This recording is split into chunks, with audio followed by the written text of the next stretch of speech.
This member of the mushroom family, this fungus, is for the moment known only as X. It was discovered barely weeks ago growing in a remote rainforest.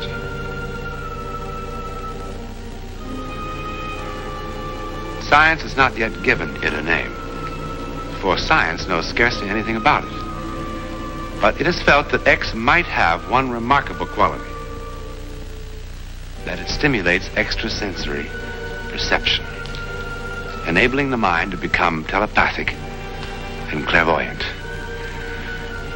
Now, that's a rather large claim. Is it true or false?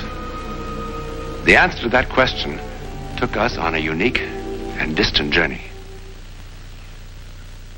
We're in Mexico, thousands of miles from our Hollywood sound stages in a place called Mitla, on the very edge of civilization. There are no actors, there's no script. For this psychic report can only be recorded at the moment it happens. Here in the plaza of the kings of Zapotec, here in the antiquity of Mexico, we begin a search whose ending, at this very moment of filming, we do not know. We are searching for something far older than these ruins, which, if found, could hurtle an ordinary man infinitely beyond his five senses. And now the first step beyond. The first step is a faltering one. We wait day after day for perfect flying weather, for the only way to reach our goal, the inaccessible village of Juquila, is by light plane over trackless mountains. Has he come back yet? No.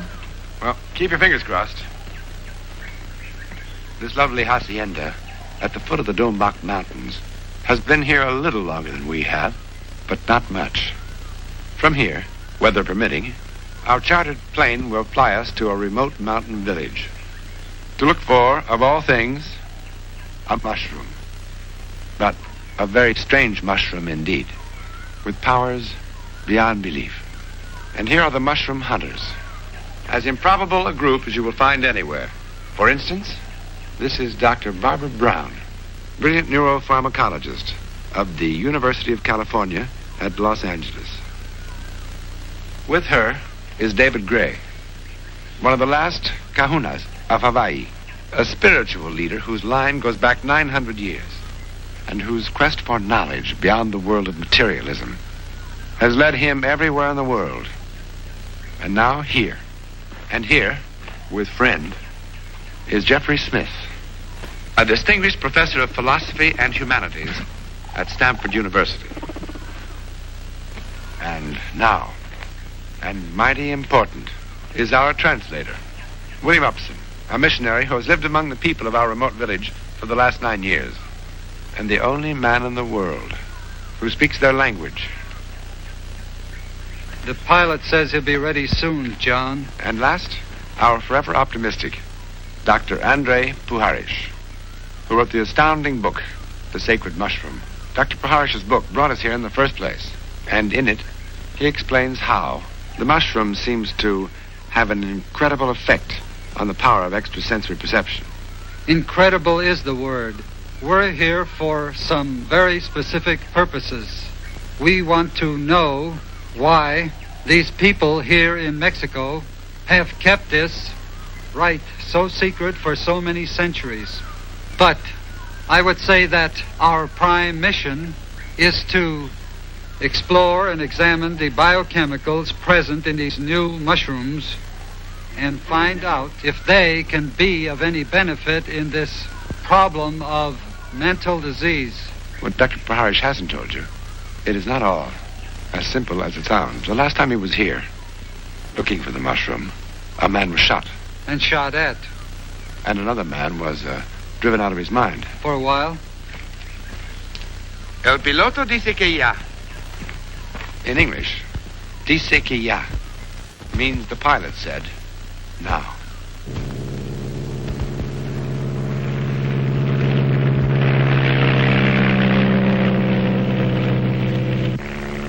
The shadows of our two small planes fall on rainforests which hide villages where the 20th century does not exist.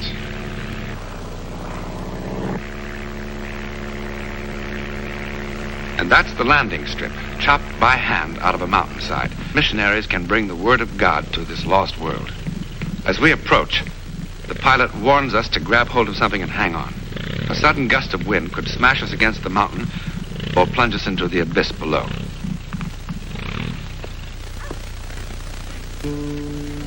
At last, we are in the village of Hukila, slogging through mud. Each of us with an odd sense that all the clocks have stopped ticking.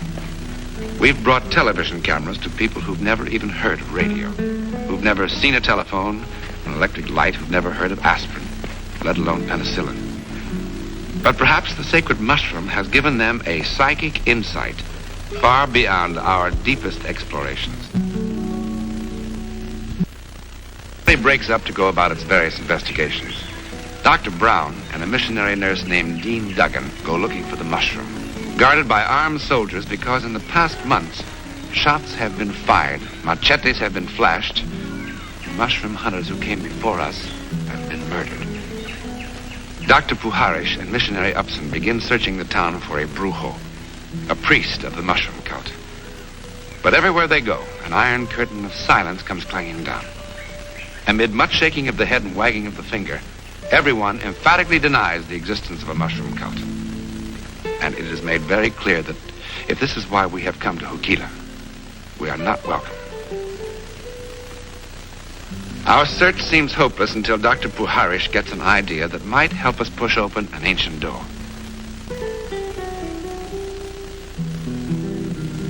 Bill Upson is sent through the village announcing that a free medical clinic is open to one and all. Within minutes, the first patient appears. A little Chitino Indian with a lot of aches and a lot of pains.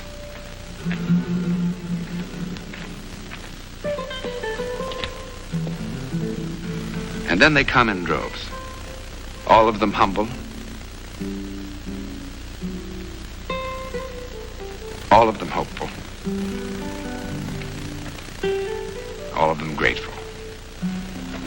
Finally, the mother of a child whom Dr. Puharish has treated timidly suggests that she might help.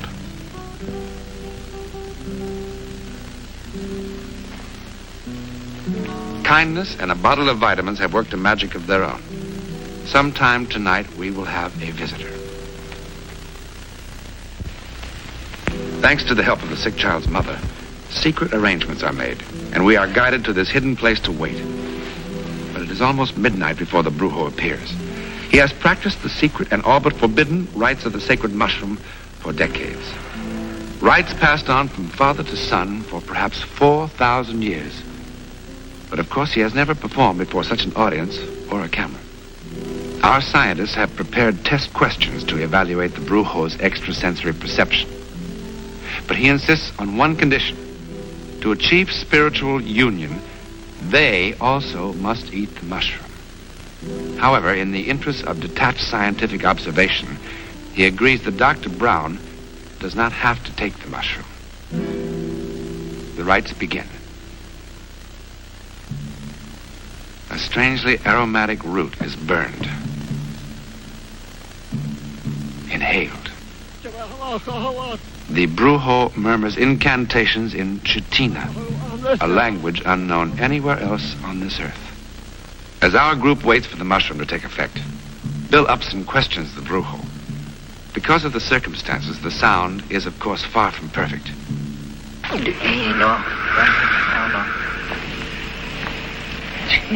I just asked him when we would see something, when something would happen. And he held up his hand to indicate that he didn't want to talk at this particular time. And then silence again as we wait. And then, oddly enough, the first sound we hear as the chemical in the mushroom takes effect is laughter. The brujo has just told of an amusing moment from Bill's childhood in Indiana. Indiana, a place the brujo does not even know exists. Now, each of the group tests the extrasensory powers of the brujo. Sometimes he is accurate, sometimes he is not. Well, to brighten the eyes. The whole rabbit will brighten the eyes. What? Oh, this is perfect. This means clairvoyance, right? He's Clairvoyance. The following is one moment when he is startlingly correct. Suddenly he turns to Dr. Brown, whom of course he has never seen or heard of before. Very good. No, but I had to eat it. To eat my butt. You're still sick. Calciate. You're sick in the chest. Calciate. Your heart. Remember. Your heart is sick. Can you ask more specific? No, let's try to get it You pinned. said pulse slow, Yeah. heart rate slow. EGD. Without a moment's hesitation, he accurately diagnosed a personal illness that only Dr. Brown knows about. Our next experience with the brujo and the sacred mushroom comes quickly and unexpectedly. And this time it has nothing to do with scientific investigation. Since it is now common knowledge that we have already witnessed the rite, we are allowed to come along to see a second priest at work, a man named Macedonia, who agreed to take the mushroom and listen to the villagers' problem. He said his burro was stolen, and he wants to know where to find it. In this village of Huquila, the theft of a burro, a man's most important possession, his donkey, is second only to murder. He said 3 men are involved. Macedonia hardly paused a moment before he named the thieves. Gustavo said he was going to take the 3 of them to jail tomorrow. But Don Macedonia warned him not to go near the house of Juan and Pedro because they would kill him, but to look for it in the house of Jose. We go with the villager through a valley, across fields, past other villages to the exact spot where Macedonia said the burro would be. And here indeed it is, its identifying brand clearly marked on the burro's flank. Now perhaps we can understand, more or less, why for 4,000 years, and from one civilization to the next, the sacred mushroom has endured. We have been given a practical demonstration of how it works in the daily lives of this primitive people. 3 weeks have passed, and we're a long way from our remote mountain village of Huquila in Mexico. We're also a long way from the secret rites of the sacred mushroom cult. But our search for the truth about the mushroom, that is, the truth as we understand it, is far from over. These men are our technical crew who have come with me from Los Angeles to help us continue our search. We've come to the home and laboratory of Dr. Andre Pujarich in Northern California. For me, personally, this next step beyond may be a rather large one. This is part of the laboratory and study of Dr. Pujarich. Here among his solid and sound books of orthodox medicine, there are also other books. They are written in French, in Spanish, in English. Here's one that says, Mushrooms, Russia, and History. They're written in Syrian, Japanese, all the languages of the world. And they're all concerned with one thing, the same thing, the riddle of the sacred mushroom. Now, when we were in Mexico, the brujo who discovered the stolen burro might have been coincidence. And the other brujo who told Dr. Barbara Brown about her past illness might have made a wild guess. But today, we should be able to prove the case for or against the mushroom, the sacred mushroom, with quite a lot more accuracy. All set now, John. Are those the mushrooms you brought back from Mexico? Yes. Andre, how many people have you tested since you've been back? You'll be number 26. What about the results? Encouraging. The average of the group as a whole, and the series is quite small, you understand, shows evidence for extrasensory perception after taking the mushrooms. Well, I'm ready. That is, I'm as ready as I'm ever going to be. Well, not quite yet. We What? have to do some control tests first to see if you have any ESP before you take the mushroom. Oh, I see. And these will be done with cards, pictures, and books. I see. Now you just What? sit still there.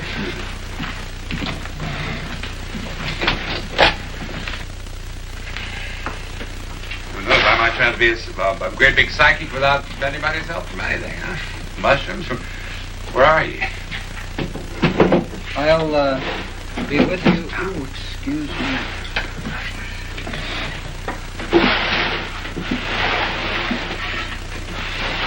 Now, John, you take your left hand and bring it in here on this first block. There's a row of 10 blocks by you.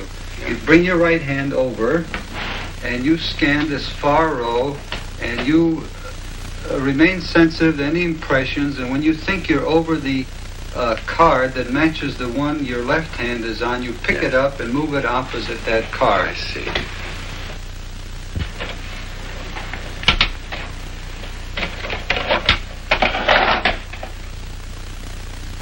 It's like tall buildings in Chicago or New York or something like that. Well, what did I do? Tall buildings in Chicago. That's not well. How'd I do with the rest of the test? Well, got your scores added up. On this test, you got 5 hits out of 50. On the book test here, you got 1 out of 16, and you got nothing on the pictures. This is a chance score and shows. That shows that despite 3 years with our show, I have what they would call practically no extrasensory perception at all. That's what the test. Well, what do we do now? Now to eat the mushroom. All right, I'm ready. Maybe that'll improve me. Which ones are we going to eat? You have so many here, Andre. Which one is mine? These are for you. These are. Chew them well when you ingest.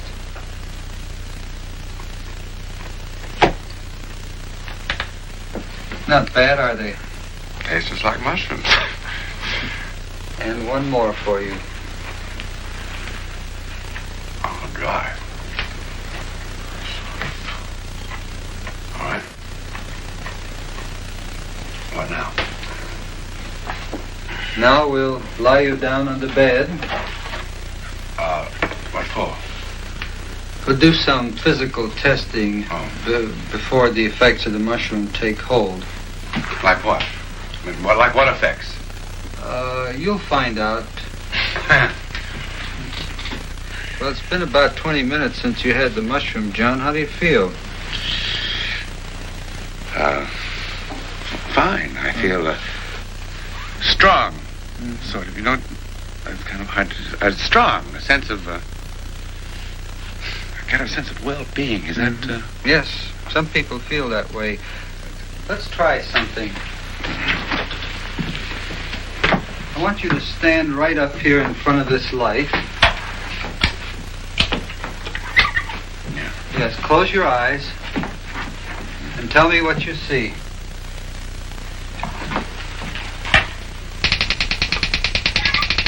Lower your head a little bit. A little more. Now. Oh, I see it. Now I see it. I see so many things I can't tell you. Can't you slow it? Slow it. Now I see but I see so many colors that go. Are they pretty? In geometric signs that now it's like great things. They're magnificent, is what they are. They're magnificent. I have never been so aware of color. It makes me quite dizzy. I feel like I would like to dive into the middle of it. Well, we'll try the card test again. Now. All right, same way. Start with your left hand and try to find the one in this row.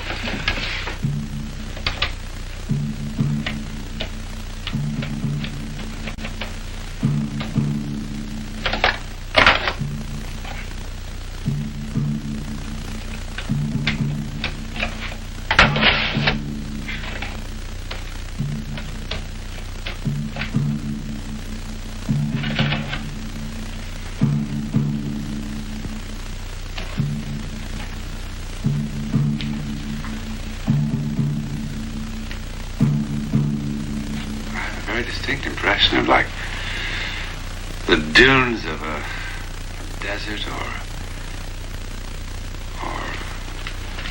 like half hoops on that way behind the other. That's pretty close, John. Want to try another one? Please.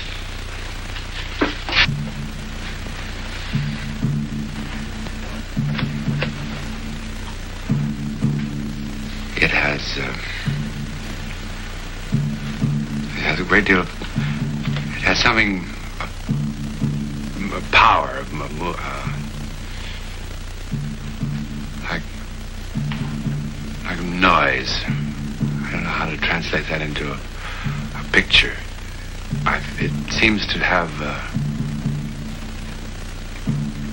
that noise and speed.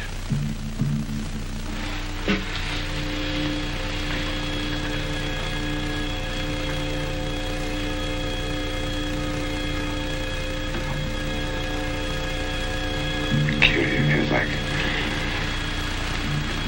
there's a face looking this way and another face is looking up that way.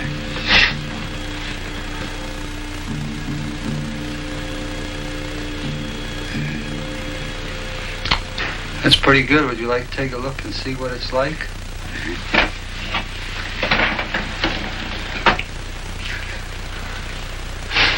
Amazing, isn't it? Holy mackerel, that really is.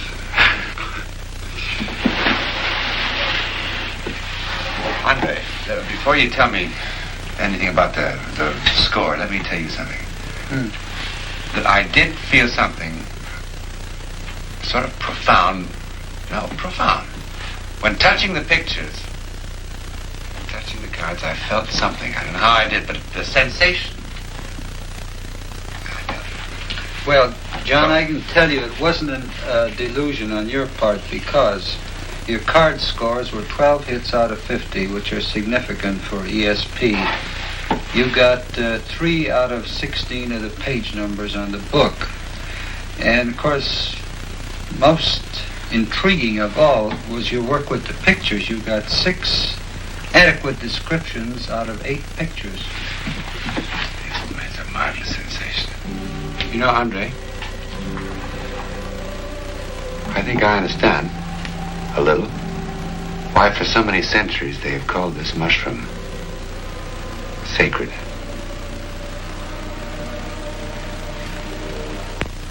Now our mushroom hunters are reassembled here in our studio. Dr. Brown, was our search worth it? Yes, I think so. The chemicals in the mushrooms, I think, will offer us another tool by which we can explore the mechanisms and the capabilities of the mind of man, and that's both sensory and extrasensory. What about you, Professor Smith? Well, John, the more I experience of life in its ordinary and extraordinary aspects, the more I feel like a wide-eyed child reaching for knowledge and life.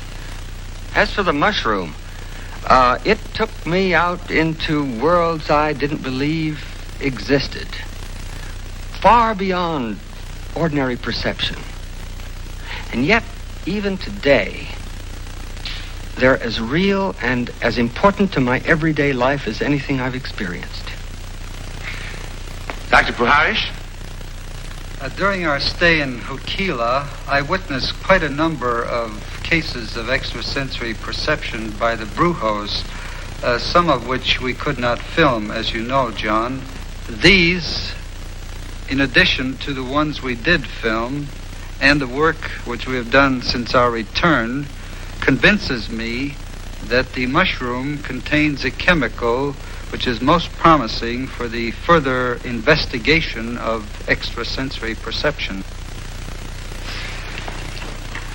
When this program began, the question was, were the claims for the mushroom true or false?